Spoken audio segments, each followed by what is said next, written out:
So here to tell us about his experience, please welcome Mr. Tim Guest.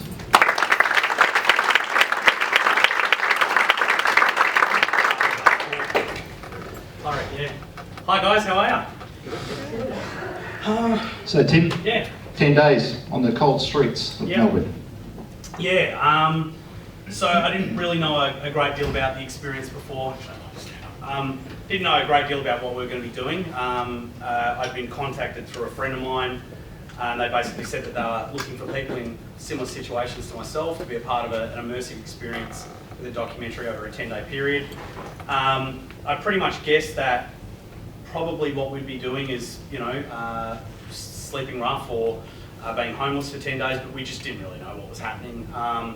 When I arrived, I did meet the other participants, and I can remember Christian, who he's been around TV a long time with his dad being Richard Wilkins. He said, "Oh, absolutely not, no way. There's just no way from an insurance point of view that they'd be able to do that. I'm sure we're just going to be doing some volunteering and helping out here and there." And I was like, "Oh, okay, all right, no dramas." So then we rocked up on at the warehouse on set the next day, and they told us that we would be homeless for 10 days, and they proceeded to take out our phones, watches, wallets, sunglasses, took everything off us, and then also took off all our clothes and gave us basically second-hand clothes to wear as well. They gave us one of those white nylon, the white, red and blue nylon bags you sometimes see at the airport, and had basically a bit of a change of clothes and a sleeping bag, and one by one they dropped us, took this coaster bus and basically started driving around Melbourne, and all of us were from outside of Melbourne, so not that familiar with the city. And one by one they kind of pointed at us, and the door got opened and you stepped out, and that's where it all began. So yeah, it's I know sometimes people wonder about TV, whether it looks like that when the camera's on, but maybe it's a bit different when it's not. But I had a day and a night crew, which consisted of an audio guy, an audio guy, camera guy, a security guy, and they were filming 24/7.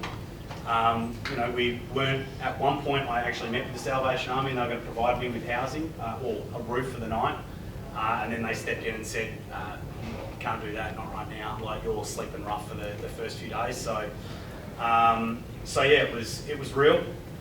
It was very, very cold. It was incredibly difficult from a physical point of view. I never imagined how much you'd walk. You spend all day walking, and you're carrying all your stuff with you. You can't leave it anywhere. Then of course sleeping on the concrete. I was getting very, very sore in my hips and things like that. And that was just the physical side of things, which wasn't a touch on the mental side of things. You wake up in the morning, you don't have a watch, you don't know what time it is, you don't know what time you need to be to get food from maybe one of the soup vans, or I think one day I had an appointment with a big issue. I didn't know what time, I didn't know how I was going to be there on time. But of course, the toughest part of all was as you start to meet the people that are living on the streets, and you start to actually take some time to get to know them and hear their stories. It's just it's incredibly heartbreaking, and for those of you that have seen the documentary, that pretty much most of what I do is swear and cry. We saw you get quite emotional at times. What do you believe the trigger for some of that was? Was it? Yeah, look, it's just, I guess, I'm sure everyone here, you wouldn't be here unless you were someone who, is committed to giving back, and you care about people. There'd be other things you'd be doing, if you didn't care about people. But it's easy also when you're living your everyday life, and we're busy, and we've got our emails and our phones, and you might be walking through the city, but you're on your way to an appointment. It's easy to kind of just let these things graze you, or not let them impact you. But when you spend, I even get emotional talking about it now. One was a transgender woman by the name of Bellatrix, and I met her one morning in a church eating breakfast, and she was just so unbelievable. She was beautiful. B, so unbelievably open and honest with me about everything from her drug use the previous night to, her story and where she'd come from. And, she started in a family where the parents started giving her drugs at the age of 2. And for me to just think about oh my God, a 2-year-old kid, what chance have you got? And it just broke my heart, absolutely broke my heart. And there's so many stories like that. Adam, you saw Adam on the preview sharing about how he tried to kill himself. Adam it's actually kind of really interesting story with the way that it unfolded with the live show last week. But you know, Adam, I met in a place just like the Beacon here, and at first, not many of the guys wanted to speak to me because I had a camera crew following me around the whole time, you know, and not a lot of them really want to have their faces on national TV, you know, and I guess they also didn't know, was I a journo, was I an actor? And then as I started to get to know some of the guys, and they realised like I was a guy that volunteered for this, that you know, put myself in that circumstance so that, you know, I could learn and share their stories with, you know, the rest of the nation. You know, Adam eventually sort of came up and said, "Hey Tim, you know, I want to share my story with you." And his story was molested at the age of 4. I think his brother killed himself when he was 8. His nephew died in a house fire. His dad killed himself 4 days after his 16th birthday. In and out of juvenile, in and out of, you know, adult prison, you know, substance abuse, heroin junkie from, you know, a very young age. Had managed to get himself into a bit of a clear period, but 18 months prior to me meeting him, he put a pistol in his mouth and pulled the trigger, and the gun jammed. You know, and just the level of his openness, and, you know, once again, just, you know, you hear those stories, it just breaks your heart, and you can't not be impacted by it. We saw in the documentary you touched on housing for people, Yeah. and you mentioned the fact that there's all the underlying issues. You've touched on some of those. Yeah. What do you feel that we can do instead of just providing housing? Yeah, sure. So, look, you know, Dr. Catherine, who was a part, she was like one of the hosts of the event, of the documentary. Like you know, I think a lot of people that watched the documentary as well picked up that she kind of already had her mind made up about what needed to happen, and there was this kind of narrative every time we met with her about more public housing, more public housing. And as I started to, I guess, go deeper in and get, you know, learn a lot more, so much more than I ever imagined about it as an issue. Like I just started to realise that like public housing is not going to solve this issue. You know, and I know that might be a fairly controversial thing to say because there's a lot of people, and even in the live show, a lot of people keep on banging on about public housing. But you know, it may be a crude way of saying it, but the issue is not houselessness. The issue is homelessness, and the fact that people are living on the streets or unable to maintain a home environment stems from, primarily it starts with childhood trauma. And I had no idea about that because I guess, you know, I walk past a lot of people and I think, you know, oh, typical druggie, you know, like spending all their money on drugs or spending all their money on alcohol, you know, or what, you know, yeah, bludger, why don't you go and get a job, you know? But those things are way more an outcome or a symptom of a much larger, much deeper issue. You know, for me, you know, I look at us as so one of the places is a societal level. I think we really need to address it. You know, as a society, our kids go to school and they learn things like geography and maths and, you know, stuff like that, but they don't learn how to have healthy relationships. They don't learn how to resolve conflict. They don't learn how to deal with failure. And I think maybe many years ago, family units, you know, used to provide a lot of that guidance, and of course that wasn't always successful. But, you know, family units look a lot different nowadays than what they used to. I don't have a problem with that at all, but, you know, sometimes people are maybe lacking the right kind of role models or guidance. You know, I mean, the amount of sexual abuse, domestic violence, you know, substance abuse in the home, that's where this issue really, really starts. And from there, it spirals. And, you know, the substance abuse, you know, I kind of got no problem with it now. I used to not give money because I was worried that they might spend it on drugs or alcohol, and now I don't care. You know, if I have a headache, I take Nurofen.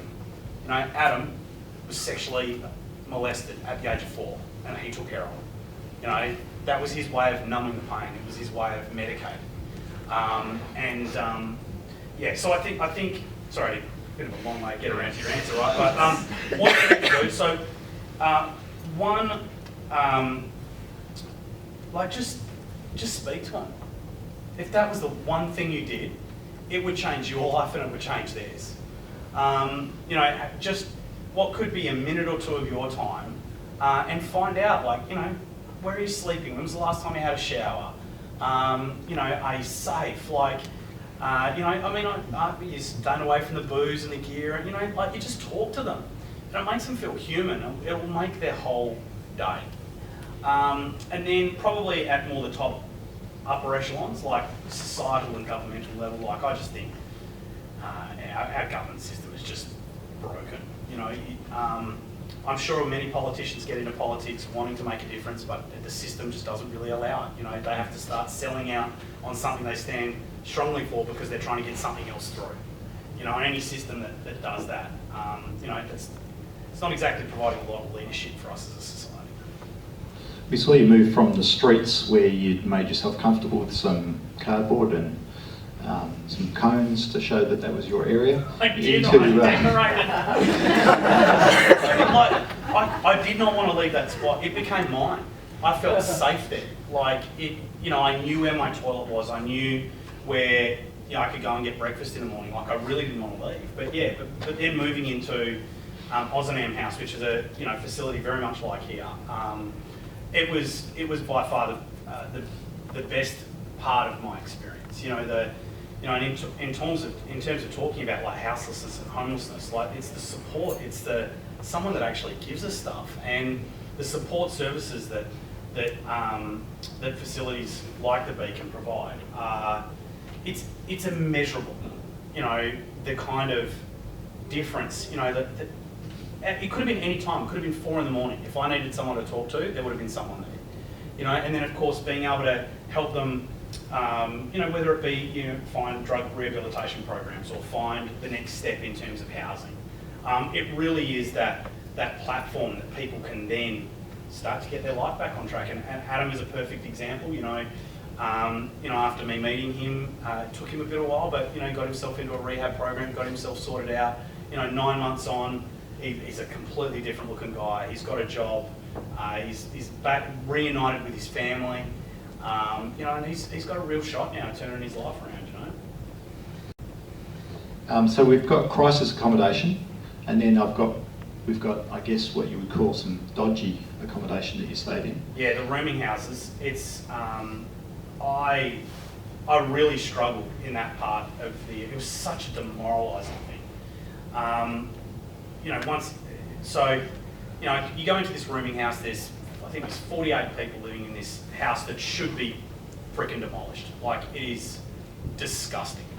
You know, you've got one guy that owns the property and, you know, he quite happily takes his $220 a week from everyone. They provide nothing. There's no recreational areas. There's no televisions. You know, it's just, you know, the people that I would speak to, and I'd ask them, like, so, what do you think of this place? And nearly everyone told me they thought it was great.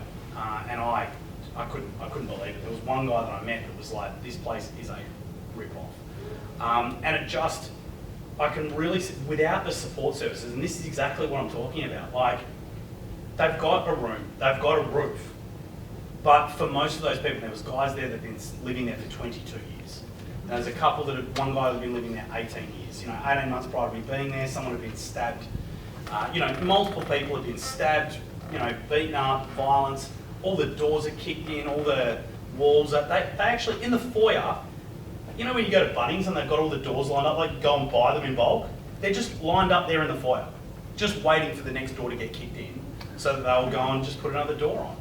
And, you know, I just could not believe that this was the only option. One day I went into the local library and got on the internet. I got on Gumtree and I found 3,500 accommodation options that were under the $220 a week that this place was providing. And, you know, what they were providing was considerably better than the $220 a week. So, but once again, it's not an issue of housing options. Like, you could see there's housing options, but the problem is that, you know, if someone who's got a long history of substance or alcohol abuse, you know, can you imagine if someone rocked up to rent your back room, you know, and you know, kind of maybe looked fairly dishevelled and wasn't working and maybe had those drug or alcohol issues, like, you know, would you pick them as the person to live in your backyard? Probably not, you know. So once again, the issue for me runs far deeper than, you know, beds and houses. So we know you were pretty passionate before the experience. Now you've had the experience. How's it changed you, and how's it changed how you think about helping people in the future? Yes. So look, if I'm entirely, I mean, there has been times in the past, like, my company, for a start, we donate 10% of our profits to charity. I believe that as a business in the community, I have a social contract to contribute to the community more than just paying my taxes. And also I've had some success, which probably allows me a bit more freedom and autonomy to do that. But to some extent that was probably my token effort, and also there have been times where I've, put some change in a homeless person's hat, or, bought a meal, but not really much. And now, and it doesn't happen all the time, because sometimes I am busy and, genuinely can't stop. But the thing that I primarily do now is, I'll stop and, I feel like I'm part of the brotherhood now. Like, I was like, "G'day mate, how you going on, Tim?" Where are you staying? Like, you staying with other people? Have you showered? Have you, we just get talking, more than happy to give money, don't care. I go to a guy in the city, I opened my wallet, I was going to give money, I only had 50s. I was like, all right, well, your lucky day, that was a good one then. So, but that's another way, which I'm hesitant to even bring it up, but it's started to get me thinking about like maybe politics, which I'm sure is a terrible idea. It's probably the worst idea I've ever had, but I don't know, like, I can remember one day, bit of a funny story, like, about 3 or 4 days in, and the camera crew's following me, and I'm just having a conversation with the camera. Like, they're not talking to me or anything like that. They're not allowed to interact with me. I'm talking to myself and actually kind of crack up laughing and think, oh, how you sometimes see homeless people that talk to themselves? Well, I see why now. Like, you've got no one else to talk to.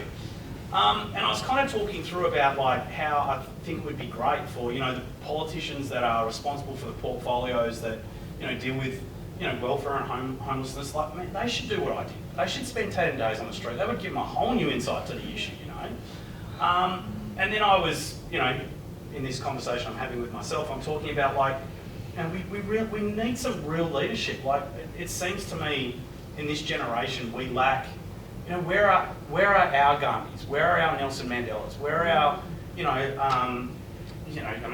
the list goes on, right? But Martin Luther Kings, Like, we need someone to stand up and provide some leadership. And then, the question is, well, I'm saying that other people should do that. Well, maybe it's got to be me. So I don't know how that's going to look now, or whether it's going to happen, or I don't know. But I'm now starting to think about how can I change this, because this is not okay. It's not okay. So where to from here? What do you feel the people here in the room, what do you feel we should be doing as a community? Yeah, look, man,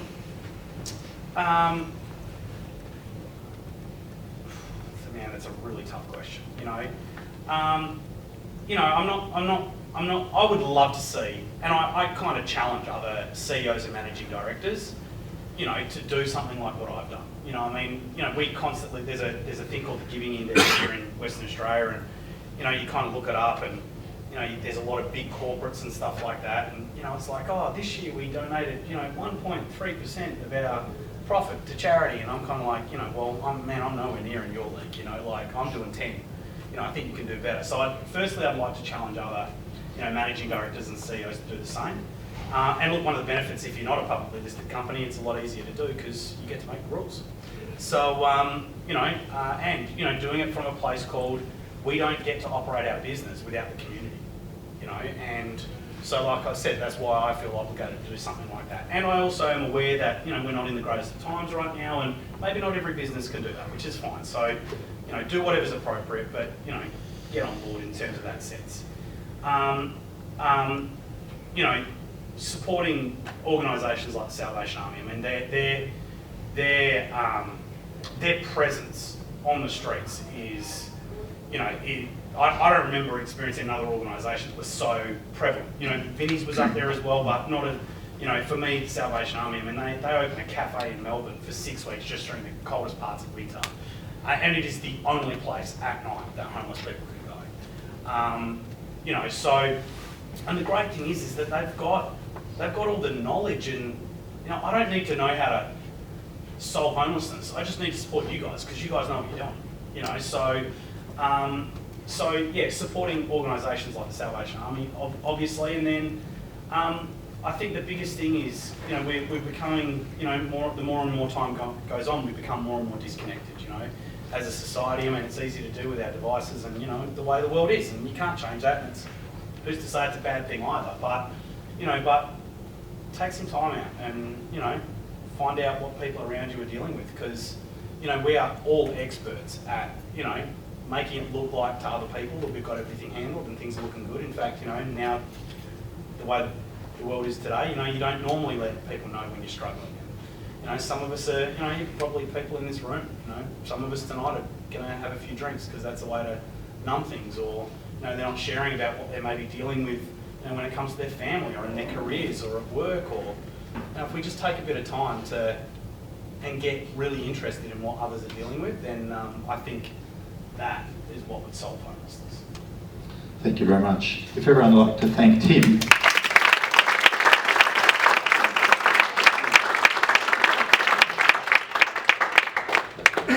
Thank you, Tim. That was very insightful, and we really do value you sharing sometimes the real personal stuff that's real personal to you and what that means to you. I'm going to invite Major Paul Haitley to come up now and speak from the Salvation Army's perspective, to give some broader perspective as far as how we're dealing with things within the Salvation Army, and to identify potentially some gaps and opportunities that exist for us. Thanks, Paul. Thanks, Warren, and thanks, Tim. Quite an insight, wasn't it? We hear that saying about walking a mile in their shoes. Tim, I think you probably walked 500 miles in their shoes. Pretty close. Yeah, Melbourne is not a place you want to get dumped in. And some of those cold alleyways, they're dark, they're smelly, and they're unsafe. And that's what many people are experiencing day in, day out, right across this land. Homelessness is a complex issue that's become a blight on what many call this lucky country. With over 105,000 people being homeless tonight, and half of those are under the age of 24 years of age. The Salvation Army find this to be a most disturbing statistic. Not only because this number represents an overflowing capacity of the MCG, but even greater than this, it's the enormous damage a person has suffered that has led them towards homelessness. Factors contributing towards individuals and families becoming homeless often include a combination of a lack of affordable housing, family breakdown, lack of employment skills, substance abuse, mental illness, and family and domestic violence, of which family and domestic violence is the highest cause of people becoming homeless. You may be surprised to know that the most obvious form of homelessness, and that being living rough on the streets, only constitutes 6% of all people who do not have a sustainable form of accommodation. For the greater percentage of people frequently move from one temporary shelter to another. Others are couch surfing, living in boarding houses on a medium to long-term basis, and people living in their cars. It's estimated that close to 10,000 people are homeless in Western Australia. The Salvation Army, as the largest homelessness service provider in Australia, has developed and is continuing to develop a range of specialist services that intervene upon the path of homelessness, as well as giving support to those who have found themselves without sustainable accommodation.